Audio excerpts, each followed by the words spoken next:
Bonjour, je partage avec vous le manuscrit de Marie-Madeleine. Ce contenu a été canalisé par Ton Kenyon et Judy Sion il y a quelques années déjà. Il est question d'Isis, de la relation de Marie-Madeleine avec la déesse, de ses pouvoirs, des Saintes Maries de la Mer en Camargue, et surtout, des relations harmonieuses entre hommes et femmes, de symbiose et d'équilibre d'énergie. Prenez soin de vous, Patrick. J'ai été élevée dans une famille pour qui la magie était familière. Mon père venait de Mésopotamie et ma mère était égyptienne. Avant ma naissance, elle avait adressé des prières à Isis pour avoir un enfant. Cet enfant, c'était moi. On me connaissait sous le nom de Marie-Madeleine. Lorsque j'ai eu 12 ans, on m'a envoyée étudier dans une communauté secrète d'initiés protégée par Isis. J'ai reçu les enseignements secrets de l'Égypte, les alchimies d'Horus et la magie sexuelle du culte d'Isis. Lorsque j'ai rencontré celui que vous appelez Yeshua, j'avais déjà reçu toutes les initiations. Je m'étais préparée à faire sa rencontre au puits. Les évangiles font de moi une prostituée, car tous les initiés de mon ordre portaient un bracelet en or représentant un serpent. Cela signifiait que nous pratiquions la magie sexuelle. Par conséquent, aux yeux des Hébreux, nous étions des prostituées. Lorsque j'ai vu Yeshua, et que nos regards se sont rencontrés, j'ai su que nous étions destinés l'un à l'autre. Ce que je m'apprête à vous dire n'est connu que de ceux qui étaient avec moi, bien que des légendes ont couru concernant ce qui est arrivé. Mais pour moi, c'est l'histoire d'un très grand amour. Que Yeshua ait eu une vision du monde, cela ne me concerne pas. Mon histoire est une histoire d'amour. Beaucoup de gens ont suivi Yeshua.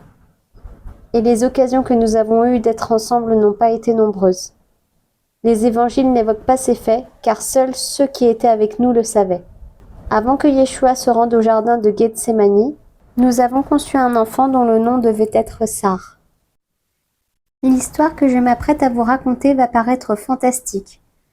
Je me souviens des roseaux de Sainte Marie de la Mer, bien qu'évidemment, l'endroit ne portait pas ce nom à l'époque.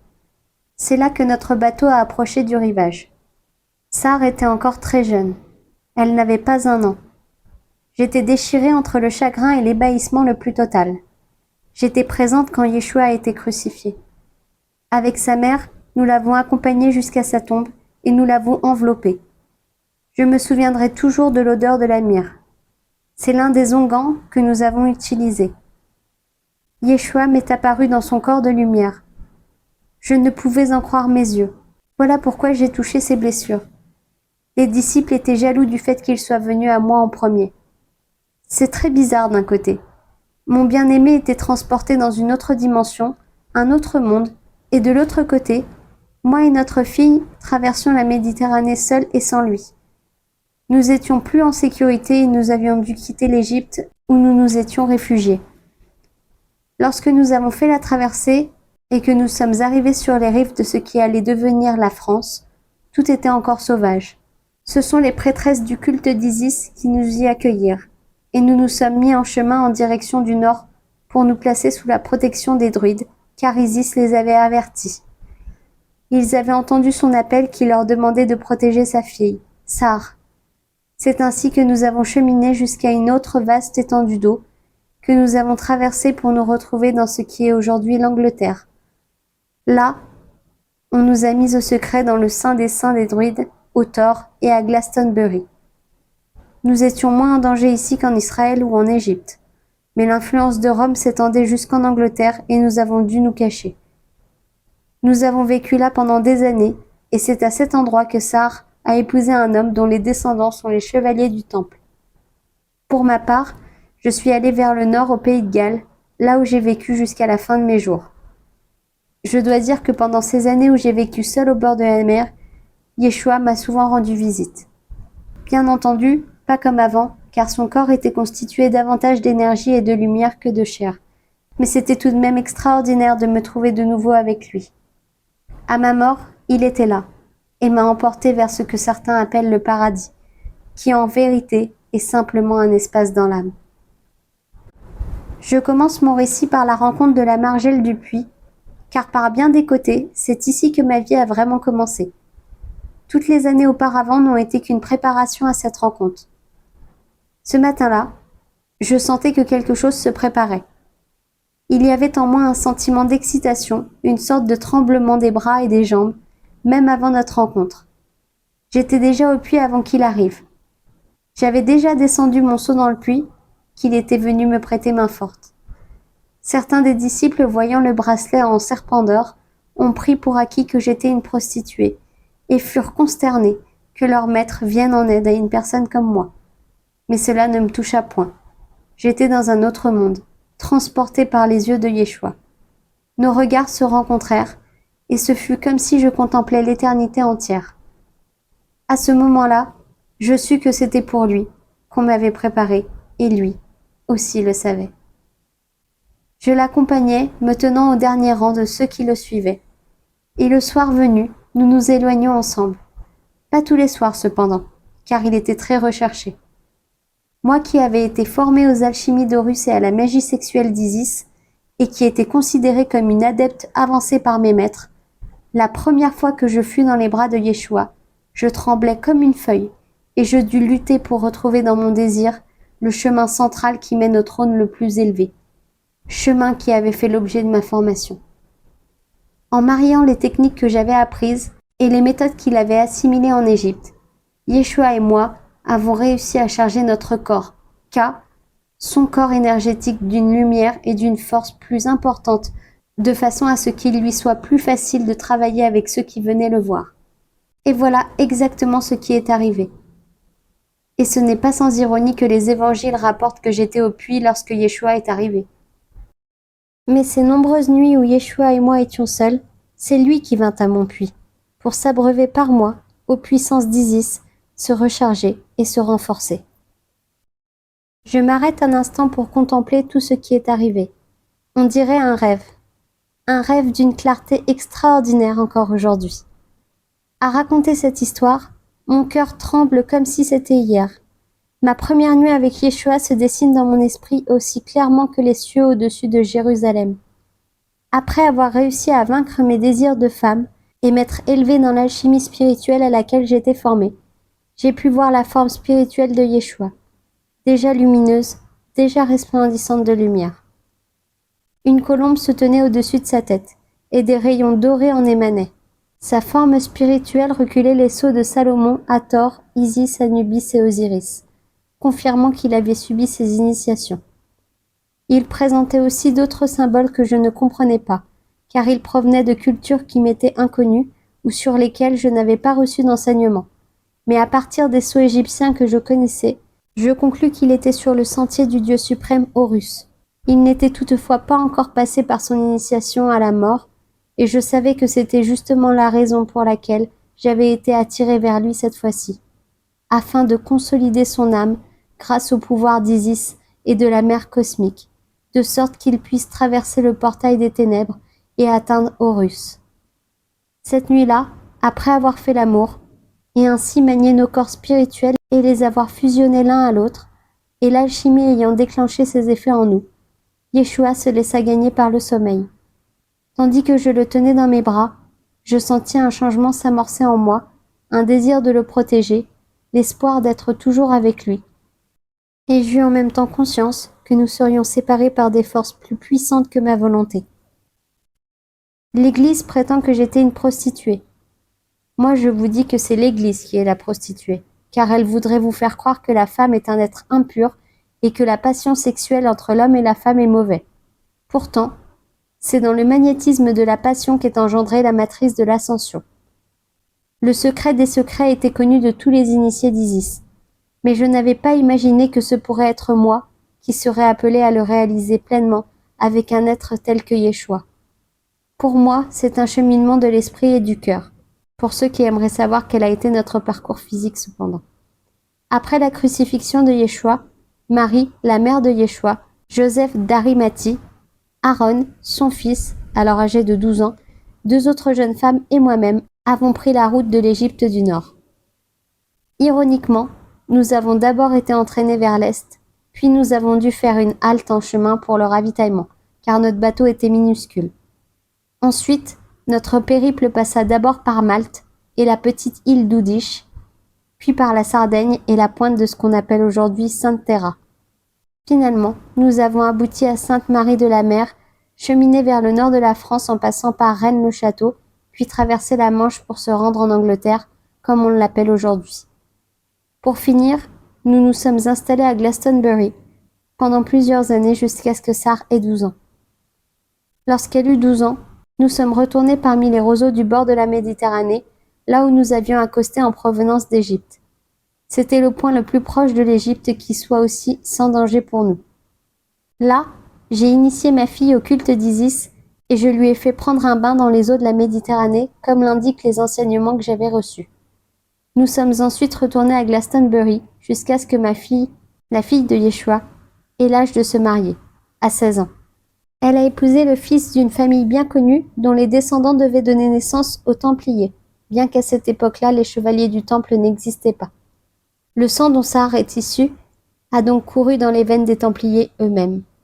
Une fois Sarah mariée et installée dans sa nouvelle vie, je suis partie vers le nord pour le pays de Galles, où j'ai vécu le reste de mes jours dans une petite maison en pierre près de la mer. Derrière ma maison coulait un ruisseau qui jaillissait du flanc de la colline. Bien souvent, je me suis assise auprès de ce ruisseau qui se divisait en deux. Sur une certaine distance, les deux bras affluaient parallèlement, puis l'un obliquait vers la gauche et l'autre vers la droite.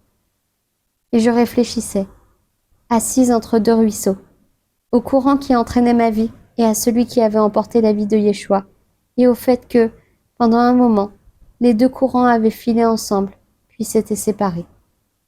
Je me rappellerai toujours la première fois que Yeshua est venu à moi après sa résurrection. C'était un soir de nouvelle lune. Le ciel était limpide. Une légère brume flottait sur les bruyères et tout était baigné de la lumière argentée de la lune et des étoiles. Je vis une forme s'approcher sur le chemin venteux qui menait à ma maison. Par une ironie du sort, je venais de sortir pour puiser de l'eau au puits, et c'est là qu'il se tenait. Il avait la même apparence, mais il rayonnait.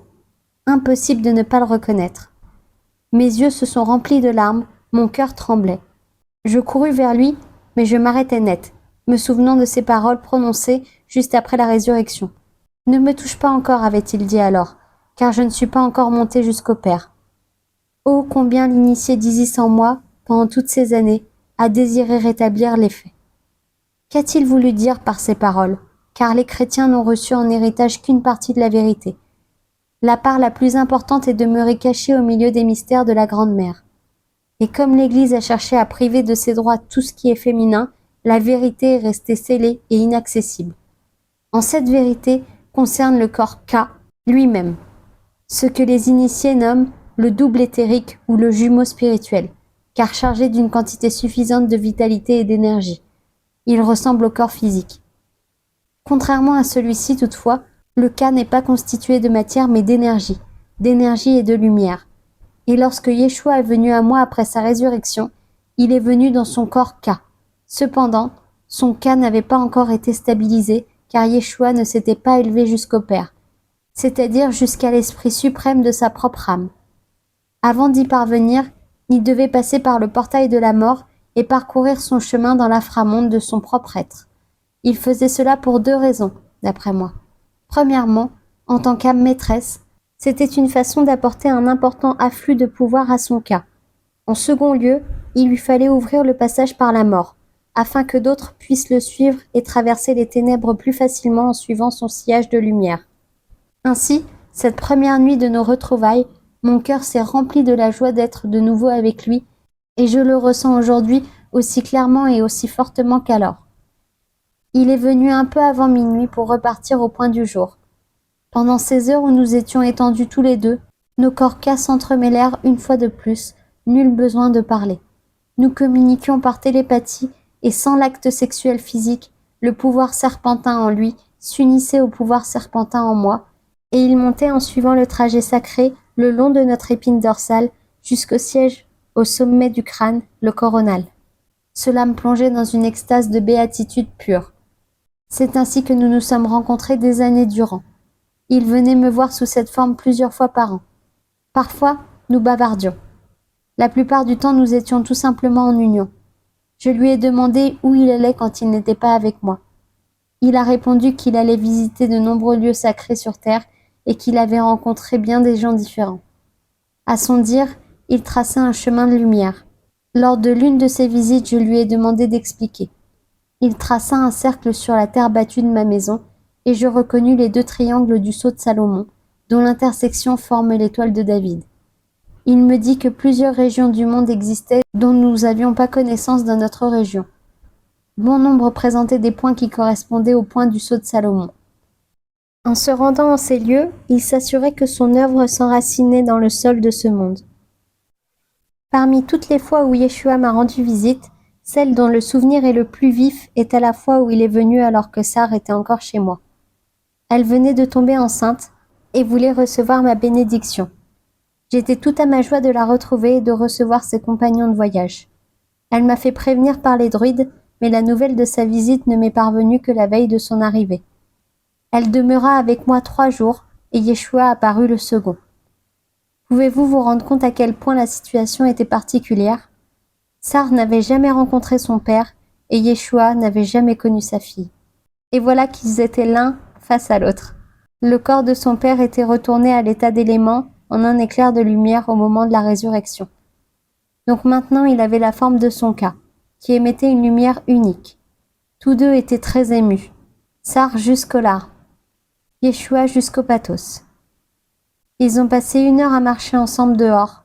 J'ignore de quoi ils ont discuté, mais du début jusqu'à la fin de leur conversation, le ciel était zébré d'étoiles filantes. Avant de partir ce matin-là, juste avant l'aurore, Yeshua mit ses mains sur l'estomac de Sarah et bénit l'enfant. Sarah repartit le lendemain, rayonnant d'une paix incomparable. Tout est maintenant dit sur ce que je voulais établir à propos de ma vie de mère. Subséquemment, je vais parler en tant qu'initié au secret d'Isis dans les alchimies d'Horus. Je me tourne maintenant vers ma chère sœur, ma sœur en esprit, la mère de Yeshua, connue aussi sous le nom de Marie. Marie était une initiée de haut rang dans le culte d'Isis. Elle avait reçu sa formation en Égypte. C'est pourquoi Joseph et elle, fuyant la colère du roi en Israël, prirent la fuite vers l'Égypte. Marie était en sûreté parmi les prêtresses et les prêtres d'Isis.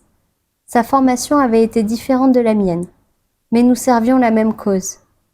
Pour préciser comment je comprends Marie, je dois révéler l'un des secrets les mieux dissimulés du culte d'Isis. Selon notre croyance, et la mienne, dans certaines conditions, la déesse elle-même s'incarne, soit en naissant, soit par initiation spirituelle. Marie, la mère de Yeshua, fut reconnue très jeune pour sa pureté d'esprit par les prêtresses des temples d'Isis. Elle reçut la formation, devint une initiée et atteint les niveaux les plus élevés. Mais plutôt que de devenir une prêtresse, elle a suivi l'entraînement pour devenir ce qu'on appelle une incarnation. Pour devenir une incarnation, il faut être une âme très avancée. Il faut un entraînement spirituel et une discipline considérable. À l'initiation finale, Marie est dépositaire d'un courant énergétique provenant d'Isis elle-même. De ce point de vue, elle était donc une incarnation de la mère cosmique. Tout se passe comme s'il y avait 2 Maries. Marie l'humaine, pure d'esprit et de cœur, cachant par devers elle un portail direct menant à la mère suprême, créatrice de toute matière, du temps et de l'espace. Les conditions étaient réunies pour la conception d'un être aux qualités remarquables qui allait devenir son fils Yeshua. Lors de ce que l'Église appelle l'Immaculée Conception, Marie fut le témoin et le siège d'un processus d'insémination céleste et galactique, grâce auquel le principe du Père, ou Esprit, tel que nous le concevons dans le culte d'Isis, transféra son essence en Isis, la mère, recevant l'essence du Père, la matière recevant l'impulsion de l'Esprit. Et c'est cette énergie spirituelle, raffinée et puissante, qui prit racine dans la matrice de Marie et donna naissance à Yeshua. Marie était parmi les disciples lorsqu'ils vinrent vers moi auprès du puits. Elle me reconnut aussitôt comme initiée, du fait que je portais à mon bras le bracelet d'or en forme de serpent, et aussi en raison du sceau d'Isis qui étincelait dans mon corps-cas, car Marie était tout à fait clairvoyante et télépathe. La personne dont j'ai d'abord croisé le regard fut Yeshua, et comme je l'ai rapporté, sa présence immense me transporta dans d'autres mondes. Par la suite, mon regard a rencontré celui de Marie, sa mère. Dans ses yeux, j'ai lu qu'elle reconnaissait mon statut de consoeur initiée dans le culte d'Isis, et bien que sa formation n'ait pas été dans le domaine de la magie sexuelle comme moi, elle comprit que j'avais été préparée pour Yeshua. Entre eux deux, je me sentis soulevée sur les ailes transcendantes de l'amour. Mon esprit a pris son envol. Il est ironique que j'aie ensuite rencontré les yeux de ceux qui furent ceux des disciples et qui me jugèrent et décidèrent que j'étais une prostituée. Cette opinion est perpétuée au fil des générations de croyants. Mais je déclare aux yeux de Yeshua et de sa mère que je n'étais pas une prostituée, mais le vase apportant les pouvoirs curatifs et nourrissants d'Isis elle-même. Dans la vie d'un homme, qu'il soit humain ou divin, vient un temps où sa mère ne peut plus lui donner l'essentiel. Son amour pour lui est toujours là, mais ce qu'il lui faut, c'est une nourriture d'une autre nature, soit celle d'une autre femme. J'ai été cette femme. Marie m'a reconnue et a admis mon statut, et m'a confié son fils en cet instant auprès du puits. Marie et moi avons passé beaucoup de temps ensemble à discuter des besoins de Yeshua et de sa place dans ma vie. Il était entendu que j'étais la servante d'un pouvoir qui me dépassait. J'avais été formée pour ce rôle, mais je dois vous avouer que cette reconnaissance m'émeut encore aujourd'hui. Lorsque je pense au fait qu'il m'a reconnue, je frémis. Au fil de ces journées et de ces nuits passées ensemble, Marie et moi nous sommes consacrés à la tâche de subvenir aux besoins de Yeshua et de ses disciples. À cette période, Marie et moi sommes devenus très proches car je l'aimais, et je l'aime toujours pour sa grande beauté, pour sa pureté de cœur et d'esprit, et pour la douceur avec laquelle elle s'est occupée du monde. Je puis affirmer, car c'est limpide dans mon esprit, que Marie, après avoir servi comme initiée d'Isis incarnée, était un maître spirituel accompli. Son service, sa maîtrise, sa perfection spirituelle sont stupéfiants. Marie habite dans les royaumes célestes.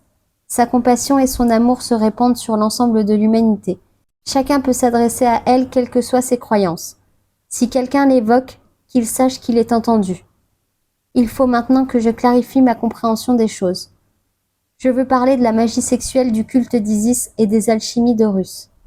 J'ai l'intention de révéler des secrets qu'un initié n'aurait jamais dévoilés, même sous menace de mort. Mais les temps ont changé. Il ne reste plus beaucoup de temps, comme vous le savez, et j'ai reçu la permission de la déesse. En fait, c'est la déesse elle-même qui m'a demandé de vous révéler certains des secrets les mieux gardés de tous les temps. Ils vous sont divulgués dans l'espoir de vous voir vous élever.